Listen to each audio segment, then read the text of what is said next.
오늘 비유의 배경은요, 갈릴리예요. 예수님께서 30년 가까이 시간을 보내신 고향과 같은 곳이죠. 오늘 말씀을 조금 더 보시죠. 1절 말씀 볼까요? 같이 읽어보죠. 천국은 마치 품꾼을 얻어 포도원에 들여 보내려고 이른 아침에 나간 주인과 같으니, 천국은 마치 주인과 같은데 주인은 누구인가 하는 이야기를 이 비유를 통해서 하고 있죠. 한 포도원 주인이 있었습니다. 포도 수확기가 되어서 포도를 따기 위해서 일꾼이 필요한 거예요. 그래서 이를 찾는 이들이 있는 장터 거리로 나가가지고 거기서 사람들 찾고 일꾼을 구합니다. 하루의 일당으로 한 데나리온, 요즘으로 치면 한 8만 원에서 10만 원 정도 되어지는 것을 약속을 하고 우리 포도원에 와서 일하시오 라고 해서 일꾼을 찾습니다.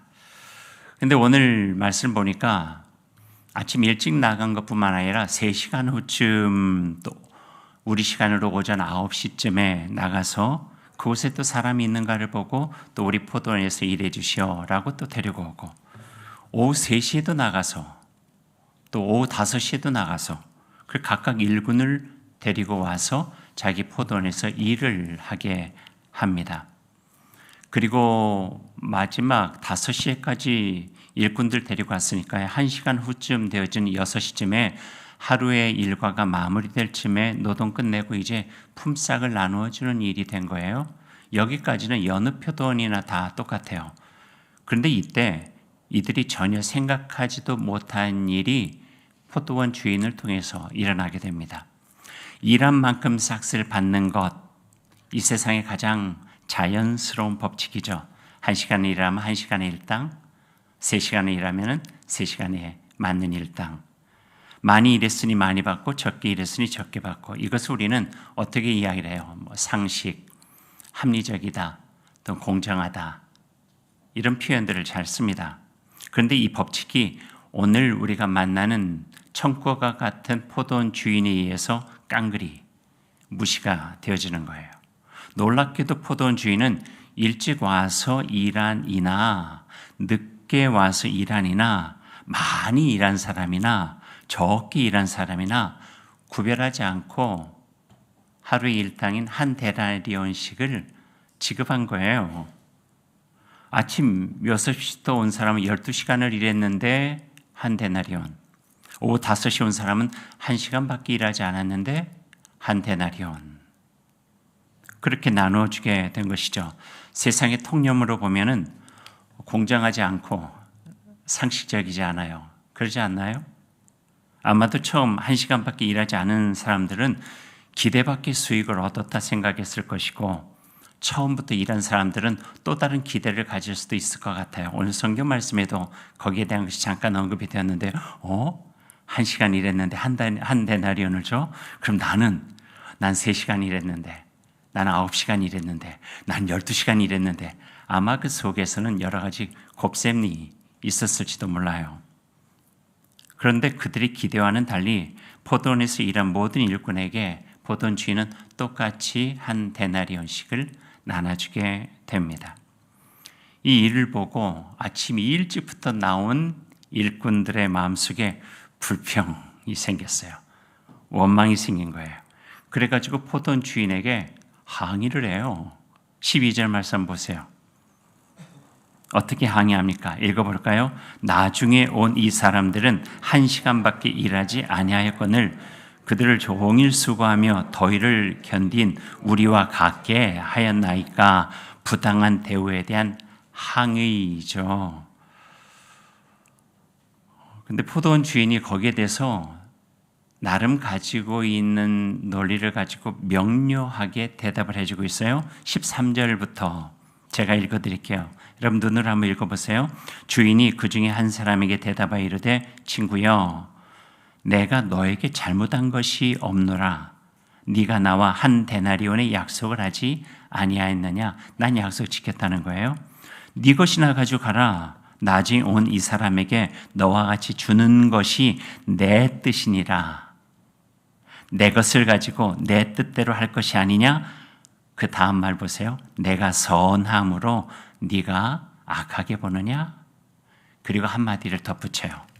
이와 같이 나중된 자로서 먼저 되고 먼저 된 자로서 나중되리라. 마지막에 덧붙인 말씀은요, 오늘 이 포도원의 비유가 시작되기 전에 있었던 말이에요. 똑같아요. 한번 보실래요? 19장 마지막 절 30절 말씀 보세요. 어떻게 되어져 있나요? 함께 읽어봐요. 그러나 먼저 된 자로서 나중되고 나중된 자로서 먼저 될 자가 많으니라. 이걸 성경에 읽을 때 수미상관의 법칙이라고 이야기를 해요. 수미상관은 머리수와 꼬리미, 앞뒤가 같다는 거예요. 그러니까 말하자면은 이 말씀과 이 말씀 같은 말씀으로 가로를 치고 그 안에 있는 것이 포도원 주인의 비유예요. 그러니까 포도원 주인의 비유는요, 처음 가로, 마지막 가로의 의미들을 그 속에 함축해가지고 나누고자 했던 예수님의 의도적인 말씀이다. 이렇게 볼 수가 있게 되는 것이죠. 여기서 천국은 마치라고 주제를 삼고 어떤 것이 하나님의 나라인가에 대한 이야기를 해주고 계세요. 여기에서 우리는 이런 걸 느낄 수 있어요. 먼저와 나중에 일반적인 순서를 깬 파격도 느낄 수 있고요. 또 천국이 가지고 있는 우리의 상식을 넘어서는 의외성과 반전도 볼 수가 있어요. 때로는 이것이 보편적 생각을 가지고 있는 사람들에게는 불편하고 부당하게 느끼고 항의할 수 있는 제목이 될 수도 있겠지만, 그러나 하나님의 나라에서는 하나님 안에서 이루어지는 또 다른 세상이라고 하는 것을 보여주고 있는 것이죠. 여기 작은 결론이에요. 하나님의 나라가 보여주는 의외성, 그리고 상식을 넘어서는 반전, 어떻게 이루어지는가 조금 더 한번 살펴보죠. 오늘 이야기 속의 포도원 주인은요, 자신의 선함과 관대함으로 인해서 일꾼들에게 불만, 불평을 듣고 또 항의도 받습니다. 나중에 온 사람까지 어떻게 동일한 대우를 할 수 있겠느냐 하는 거예요. 거기에 못마땅하게 여긴 일꾼들이 대들면서 한 말이 공정하지 않습니다. 우리 가끔 하는 말 아닌가요? 공정하지 않습니다. 물론 일찍부터 일하는 사람은 불평스럽고 서운할 만해요. 근데 그게 진정 공정하고 연결되는가 하는 부분이에요. 또 우리가 사는 세상의 일반적인 모습이 그렇고 그런 사회에서 길들여진 생각과 삶의 방식으로도 얼마든지 이거는 불공정하다 이야기할 수도 있을 거예요. 그러나 포도원 주인의 생각은 다릅니다. 주인은 포도원 경영을 통해서 원래 지은 목적이 이윤을 내기 위해서 포도원을 경영한 건 아닌 것 같아요. 일반적으로 갈릴리 지역에 있었던 것처럼 경제성과 효율성하고는 거리가 멀어 보입니다. 왜냐하면 그러지 않고 어떻게 오후 5시까지 나가가지고 일꾼 데려왔겠어요. 포도 농사가 급해가지고 정말 일꾼들이 필요했다 하면은 또 어느 정도 이해가 될 수 있겠지만, 주인의 관심은요, 일자리 없는 사람에게 일자리를 주고 그들의 생활이 어렵지 않도록 돕는데 포도원 주인의 관심이 있어요. 그래서 그 비유의 내용을 보면은, 오늘 비유의 내용을 보면은 포도원 주인은 그래서 장터에 모두 5번이나 나가게 된 거죠. 자기 포도원을 위해서가 아니라 그 일꾼들을 위해서 나가게 된 것이에요. 혹시나 일자리를 구하지 못해서 아직도 장터에 머물고 있는 사람 없는지 하고 나가서 본 거예요. 그러다 사람이 있으면 왜 여기 서 있느냐 물어보고, 우리를 품꾼으로 쓰는 이가 없어서 여기서 기다리고 있습니다. 그러면 바로 말하죠. 우리 포도원에 와서 일하시오. 그래서 이 비유가 천국은 마치로 시작되는 하나님의 나라에 대한 비유라는 거예요. 하나님의 나라는 이런 하나님께서 가지고 계시는 포도원 주인과 같은 논리와 어떤 생각과 마음이 이루어지는 것이 하나님의 나라다. 이렇게 말씀해 주고 계시는 거죠. 그래서 이 포도원의 비유는요, 주인으로 모셔되는 하나님이 어떤 분이신지 하나님의 나라의 모습을 보여주고 있는 내용이라고 하는 거예요. 오후 5시에 나가는 주인의 마음 한번 생각해 봅시다. 오후 5시에 나가는 주인의 마음. 저는 한 단어로밖에 설명할 수가 없어요. 사랑이에요, 사랑. 한 사람이라도 더 찾고 도와주고 싶다는 사랑이에요. 양 99마리를 두고 길을 잃어버린 한 마리 양을 위해서 찾아내기까지 내가 들어가지 않겠다고 작정하고 찾아다니는 목자의 간절한 사랑의 마음이 포도원 주인의 마음과 연결이 되어져 있어요. 그렇게 찾은 일꾼인데 너희는 1시간 일했으니 공정하게 아침부터 일한 사람하고 비교해서 다 줄 수 없어 15분의 1만 받으라고. 아마 그 사람들은 그것만으로도 고마워했을 텐데 아침에 일찍 일한 사람이나 오후 5시여서 1시간 일한 사람이나 포도원 주인의 심정에서는 똑같은 것을 나눠주게 되는 것이죠. 4절 말씀에 포도원 주인의 말을 보면요, 그 마음이 어디에서 왔는가 하는 것을 우리가 볼 수가 있어요. 4절 보시겠어요? 같이 한번 읽어요. 그들에게 이르되 너희도 포도원에 들어가라. 내가 너희에게 상당하게 주리라 하니 그들이 가고. 영어 성경에 보면은요, 제가 확인한 번역판에 상당하게라고 하는 것을 whatever is right이라고 이렇게 표현이 되어졌어요. 우리 뜻으로, 우리말로 뜻하면은요, 적절하다고 생각되는 만큼 충분히 주겠다 하는 거예요. 얼마나 줄 것인지 나에게 있으니 내가 적절하게 생각하는 만큼 적절히 충분히 주겠다, 이렇게 이야기를 해요. 구약에 보면은요, 레위기에 밭을 경작하는 하나님 나라의 벽칙이 나와요. 그리고 하나님께서 이렇게 말씀하시죠. 너희들이 밭을 이제 때가 되어 추수할 때 뇌 귀퉁이에 있는 것을 남겨두라. 이건 너희의 몫이 아니다 하는 거예요. 근데 중요한 것은요, 학자들 가운데 이제 논란이 생겼어요. 그 귀퉁이가 얼마만큼이냐 이거예요. 귀퉁이를 남기라고만 했지 귀퉁이 면적이 요만큼인가 이만큼인가, 그래서 유대인 안에서도 이 귀퉁이 면적을 내기 위해서 나름대로 고민들을 많이 해요. 그러나 성서 하나님의 어떤 레위기의 법에 나와 있는 것과 연관해 보면은 그 귀퉁이는요, 그가 가지고 있는 그들 향한 사랑만큼 남기는 거예요. 그러니까 알량한 마음이 있으면요, 남기라고 했으니 법은 어길 수가 없으니 조금 남길 거예요. 하지만 왜 하나님께서 남기라고 하는가 하는 것을 이해하고, 그래 가난한 자를 위해서 좀 충분히 남겨야겠다 생각하는 사람들은 넓은 귀퉁이를 남길 거예요. 그러니까 whatever is right, 상당하게라고 하는 것은 그거예요. 그 마음에 담긴 거예요. 마음에.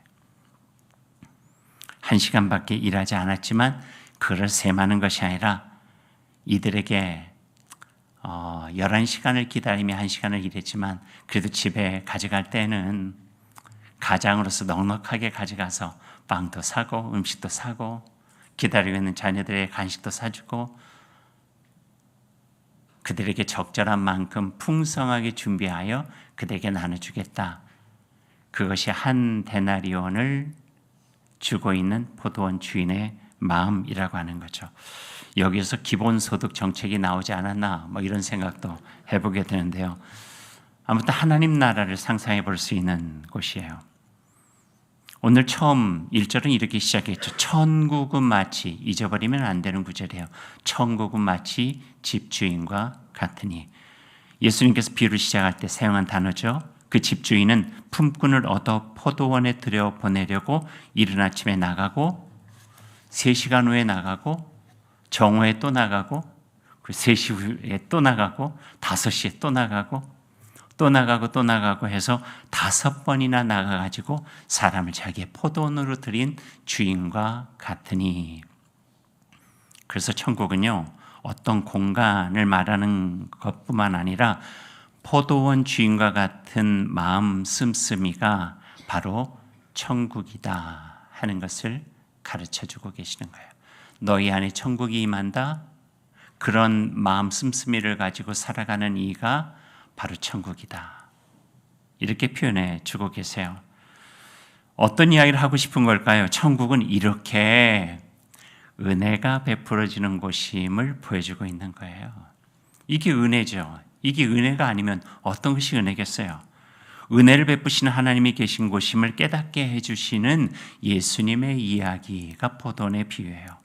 먼저 된 자가 늘 먼저요, 나중된 자는 늘 뒤인 세상에서 하나님의 나라를 경험할 수 있는 길을 보여주시는 거죠. 먼저 된 자나 나중된 자가 그 순서에 상관없이 하나님의 은혜를 입을 수 있는 곳이 바로 천국이요, 그게 바로 하나님의 방식임을 가르쳐 주고 계십니다. 그래서 우리는 이곳에 있는 거죠. 그래서 하나님의 나라에는 텃세가 없어요. 하나님의 나라는 함께 아름답게 살아가는 곳이에요. 은혜죠, 은혜. 천국의 하나님의 나라를 이루어지는 바탕, 은혜예요. 모든 것이 은혜입니다. 성경에 굉장히 중요한 이야기를 예수님께서 우리에게 들려주고 계시는 거죠. 포도원 주인, 탕자의 아버지, 아수르를 품으시는 하나님, 모두 관대하고 선하신 분이고 은혜로우신 분이세요. 모든 일을 품고 하나님 나라에서 기쁨의 잔치를 하고 싶으신 분이시죠. 더디더라도 마지막 한 사람까지 기다리시며 모두를 위해 천국 잔치를 베풀고 싶어하는 마음 약한 하나님, 심판을 유보하시면서까지 마지막 한 사람까지 기다리시는 노하기를 더디하시고 기다리시는 하나님, 그 하나님이 세상을 사랑하셔서 자기 아들까지 보내셨고 십자가에서 우리를 구원해 주셨어요. 우리가 자격이 있어 천국 백성이 되나요? 우리 모두 오후 5시 늦은 시간에 나가서 일꾼 찾으셨는 하나님의 자애로움으로, 하나님의 그 선하고 관대한 마음 때문에 여기까지 와서 주님의 은혜 속에서 하나님의 자녀되고 백성된 것이죠. 십자가의 놀라우신 은혜가 아니면 우리가 어떻게 하나님의 아버지라 부르면서 주님의 천국을 사모하며 살아갈 수가 있겠어요? 포도원 주인의 관심은 포도 생산이나 고소득이 아니라 품꾼들의 삶이었어요. 하나님의 형상을 가진 이들이 하루하루 너무 힘들지 않게 살아가면 좋겠다고 하는 바람과 관심이었죠. 그 관심이 1시간밖에 일하지 않은 이들에게도 하루의 품삯을 나눠주시면서 애썼다고, 자랐다고, 그냥 오후 5시에 나가서 그들을 발견한 것만으로도 좋아하면서 한 데나리온을 주는 그 포도원 주인의 기쁨과 마음과 그 성취, 그게 바로 은혜고 그 은혜의 바탕 위에 하나님의 나라 그리고 우리의 삶이 서 있다고 하는 것을 깨닫게 해주시는 말씀이 바로 오늘 말씀이에요. 오늘 말씀을 대하는 우리를 향해 주시는 도전이 있죠. 예수님은 비유를 통해서 절박한 처지에 몰린 동료들에게 베풀어진 호의를 받아들이지 못하는 인색하고 편협한 마음을 폭로하세요. 우리 속에 웅크리고 있는 이기적이고 좀스러운 마음을 폭로해 주시는 거예요. 어떤 것이든지요, 안 쓰면 퇴화해요. 예전엔 잘했는데 한동안 안 하다 보면은요, 예전에 어떻게 했다는 기억만 있지 잘 안 되는 거죠. 그 사랑도 마찬가지예요. 넉넉하게 베푸는 관대한 사람도 마찬가지고요. 이웃의 기쁨 속에 함께 기뻐하는 마음도 마찬가지고, 어려운 이들을 긍휼히 여기는 따뜻한 마음도 마찬가지예요. 안 쓰면 퇴화해요. 또 세상은 그 퇴화시키는 경우들이 많아요. 세상의 논리는 전혀 다르거든요. 하나님의 나라의 논리와. 그러다 보니 세상의 한 이론으로 열심히 살아가다 보면은 예전에는 그런 마음을 갖지 않았던 것 같은데 나도 각박해지고 나도 인색해지고 내 생각 많이 하고 다른 사람 별로 무관심하고 내 중심적으로 살아가는 경우들이 너무 많이 있다는 거예요. 그러다 보면 이른 아침에 일한 사람과 비슷한 딱딱한 마음으로 비교하고 남 잘 되는 것에 대해서 아쉬워하고 샘내고 내 앞에 더 큰 것이 없는 것에 대한 그 서운함 때문에 속상해하고 똑같이 그런 삶을 살아갈 수밖에 없다는 거예요. 그래서 예수님은 그런 마음으로 점점점 퇴화되어 가고 변해가는 우리를 향해서 말씀해 주시는 거죠. 천국은 마치 너의 삶의 자리에 하나님의 나라 이루어라 하는 것입니다. 왜냐하면 하나님의 은혜를 입은 자가 우리요, 그 은혜를 아는 자가 우리요, 은혜를 잃어버리지 않고 살아가야 되는 자가 바로 우리이기 때문에 그렇습니다. 제가 부목사로 있을 때 참 좋은 목사님을 보고 배웠어요. 이제 4년 조금 넘게 있는 동안에 그 목사님에게 참 좋은 것들을 많이 배웠어요. 한 번은 교육관을 건축할 때 본당이 있었고 옆에다가 아이들이 많아지면서 교육관을 건축했는데 그 교육관 건축하는 일꾼들 중에 장애를 가진 일꾼들이 몇 명 같이 일을 했어요.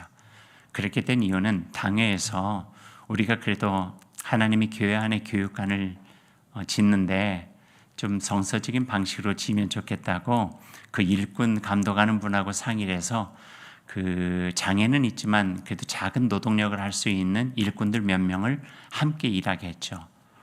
그래서 거기서 일하는 저희 공간 안에 있으니까 보게 되면 한 3명 정도가 조금 어눌하게 일들을 좀 했어요. 근데 그게 일의 어떤 양으로 보면 줄을지 모르지만 하나님의 교회에 속한 건물을 지어가는 데는 참 많은 사람들의 마음에 또 다른 느낌을 갖게 했어요. 당회에서 결정할 때 이게 성경적이다 하는 거였어요. 적어도 하나님의 교회의 건물을 우리가 세워갈 때는 이런 마음이면 좋지 않겠나 하는 마음을 가지고 시작하게 됐던 거죠. 그래서 그 이름은 달랐지만 천국 건설회사가 지은 교육관 이렇게 그냥 생각을 할 정도였어요. 하나님의 나라죠. 이처럼 아름답고 모든 이들이 함께 기뻐할 수 있는 나라가 하나님의 나라, 오늘 포도원처럼요. 그런데 점점 이 세상은 그 하나님의 나라에 적합한 마음들이 퇴화되어 가면서 그 사람들의 관계를 멀어뜨리고 각박하게 만들고 담을 치게 하고 하나님과의 관계마저도 소홀하게 만드는 것, 그걸 회복해 나가는 이야기를 오늘 우리에게 해주고 계십니다. 이제 말씀을 맺겠습니다. 오늘 말씀이 담고 있는 3가지 질문을 오늘 마무리하면서 남겨보죠. 첫 번째 질문은 하나님의 은혜는 왜 인간의 눈으로 볼 때 공정하지 못한 것처럼 보이는 걸까? 이 질문이에요. 두 번째 질문은 하나님의 나라에서 보상과 차등이 있어야 한다는 생각은 정말 옳은 것일까?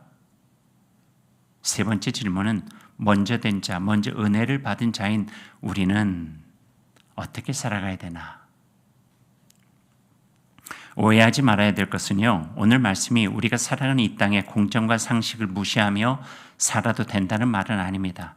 섣불리 공정과 정의 내세우며 하나님 나라의 그 따뜻한 은혜를 무시하면서 살지 않았는지에 대한 성찰과 반성이에요. 여전히 우리 마음에 남아있는 경쟁사회의 잔재인 비교와 차별을 통해 하나님의 은혜를 통해 누리는 어질고 관대한 삶의 기쁨을 잃어버리지 않았는가에 대한 돌아보는 시간이 되어지는 것이죠.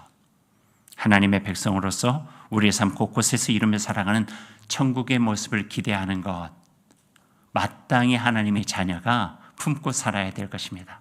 나의 삶 위에 하나님의 나라가 임하게, 아름답게 임하게, 더욱더 은혜롭게 임하게, 사랑 가운데 임할 수 있도록 노력하는 삶을 통하여 우리의 삶은 하나님께서 오늘 포도원 주인을 통해서 보여주신 아름다운 그 나라를 포도원 주인을 닮은 일꾼들이 우리를 통해서 이루어질 수 있다고는 하나님의 말씀을 해주고 계십니다.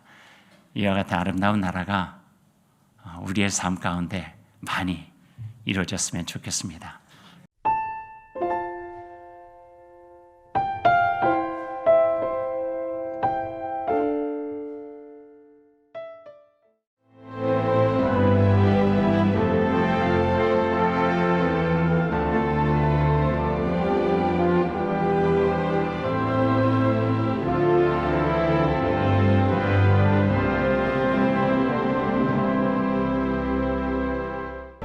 일 년 12달 꽃피는 섬이 있습니다. 천사섬 신안 사계절 꽃축제. 봄을 여는 수선화부터 섬길을 걸으면 걸을수록 놀라운 즐거움을 선사하는 겨울꽃 애기동백까지, 이제 대한민국 섬여행은 사계절 꽃축제와 함께 천사섬 신안.